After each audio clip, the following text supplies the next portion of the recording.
तो 500 रुपए घंटा आज की रेट में आपके टाइम की वैल्यू है। एक दिन की वैल्यू आज की रेट में आपकी 4000 रुपए की है।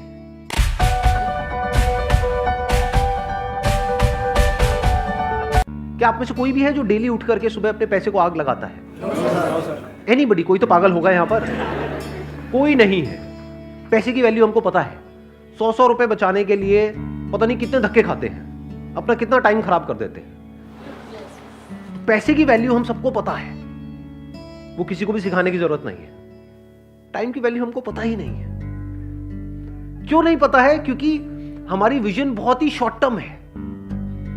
अगर विजन लॉन्ग टर्म हो जाए तो हम समझ सकते हैं कि एक्चुअल में हमारे लिए टाइम की क्या वैल्यू है।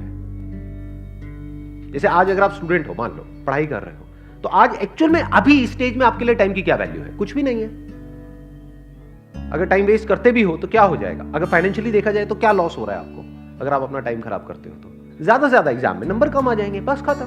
अगर मैं अगले 1-2 साल, 3 साल या 4 साल तक की बात करूं तो इससे ज्यादा तो कुछ भी नहीं चला जाएगा ना हमारा। लेकिन अगर इसी विजन को हम लॉन्ग टर्म कर दें कि आज जो आप टाइम खराब कर रहे हो उसकी वजह से अगले 10 साल में या 20 साल में आपको कितने का नुकसान होने वाला है। 10 साल बाद आप में से कितने लोग हैं जो फाइनेंशियली अच्छा पैसा कमाना चाहते हैं? सारे ही चाहते हैं। अच्छे पैसे की डेफिनेशन क्या है आज के टाइम में? क्या 5000 रुपए महीना अच्छा पैसा है? अच्छा पैसे का मतलब क्या? हाँ, लाख रुपए महीना। लाख रुपए महीना, चलो मान लेते हैं। इसी को हम एक बेंचमार्क पकड़ लेते हैं। कितने हैं आप में से जो अगले 10 साल बाद लाख रुपए महीने का कमाना चाहते हैं और उनको अंदर से लगता है कि वो कमा सकते हैं? 90% लोगों ने अपने हाथ उठाए कि हम 1 लाख या उससे ज्यादा कमाना चाहते हैं और कमा सकते हैं, हम डिजर्व करते हैं। बट क्या एक्चुअल में 90% लोग 10 साल बाद लाख रुपए महीने का कमा रहे होंगे? रियलिटी क्या है? 10 से 20% ऐसे लोग होंगे जिनका ये ड्रीम अचीव होगा, ड्रीम पूरा होगा, बाकियों का ये सपना ही रह जाएगा। तो क्या आप उस 10-20% में आना चाहते हो? यस और नो? यस और नो? आना सब चाहते हैं, बट आ कितने पाएंगे? देखो, चीख तो सारे रहे हैं यहां पर, पूरी जान लगा यस सर, बट एक्चुअल में आ कितने पाएंगे? हार्डली 10-20%। वो आएगा, हाँ, जो डिजर्व करेगा वो आएगा। जो डिजर्व करेगा वो आएगा। अब डिजर्विंग कैसे बनते हो आप? क्या एकदम से बन जाते हो? ओवरनाइट बन जाते हो कि रात को सोए और सुबह उठे एकदम से डिजर्विंग हो गए? ऐसा होता है? कैसे बनते हैं डिजर्विंग? कि अगले 10 साल में जो आप करने वाले हो वो डिसाइड करेगा कि आप डिजर्विंग हो या नहीं। क्या करने वाले हो मतलब अपने टाइम को कैसे यूज करने वाले हो। कि अगले 10 साल में आप अपना जो टाइम है, जो लिमिटेड है आपके पास में, जो 10 साल है, ये एक तरीके से क्या हुआ, जैसे बिजनेस करते हैं तो एक अमाउंट होती है, एक कैपिटल होता है जिससे हम बिजनेस को शुरू करते हैं, तो एक कैपिटल हो गया। इसको कैसे इन्वेस्ट करते हो, कहां इन्वेस्ट करते हो? स्मार्टली करते हो, वाइजली करते हो, या बेवकूफों की तरह करते हो, या इसको वेस्ट करते हो? समझना ध्यान से, ऐसे बिजनेस में नहीं होता कि जो कैपिटल है उसको अगर ढंग से समझदारी से इन्वेस्ट किया जाए, प्रॉपर ब्रेक डाउन करके कि इतना पैसा इसमें लगाना है, इतना प्रोडक्ट में लगाना है, इतना मार्केटिंग में लगाना है, इतना डिस्ट्रीब्यूशन में लगाना है।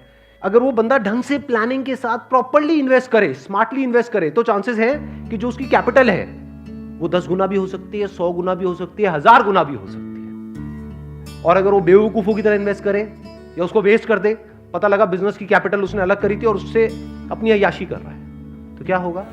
0। ऐसे ही टाइम के साथ में कि जो 10 साल है ये आपकी कैपिटल हो गई एक तरीके से। इसको आप कैसे इन्वेस्ट करने वाले हो, इसको आप कैसे यूज करने वाले हो, ये डिसाइड करेगा कि आप उस 20% में आओगे या नहीं आओगे। जिसने भी लाइफ में कुछ भी ढंग का किया है उसको ये कैलकुलेशन समझ आती है। वो क्या है? उसके लिए टाइम की वैल्यू पैसे की वैल्यू से बहुत ज्यादा है। क्योंकि अगर पैसा चला भी जाता है तो टाइम से आप वापस से पैसे को अर्न कर सकते हो, लेकिन अगर टाइम चला गया तो कितना भी पैसा खर्च कर लो, जो टाइम गया सो गया, वो वापस नहीं आने वाला। जैसे आप में से कितनों ने बिल गेट्स के बारे में सुना है? बिल गेट्स का नाम सुना है? सबने सुना है। उनके बारे में कहते हैं कि अगर उनका मान लो जेब से $100 का नोट गिर गया ना कहीं पर, $100 जो कितना हुआ? 7000 रुपए नियर अबाउट। अगर वो गिर गया ना, जितनी देर में वो झुक करके उठाएंगे ना, उससे ज्यादा का उनका नुकसान हो जाएगा, उससे ज्यादा का उनका टाइम खराब हो जाएगा। ये उनकी कैलकुलेशन है, आपके लिए नहीं है। कहीं आपका भी 2000 का पत्ता गिर जाए, मेरा टाइम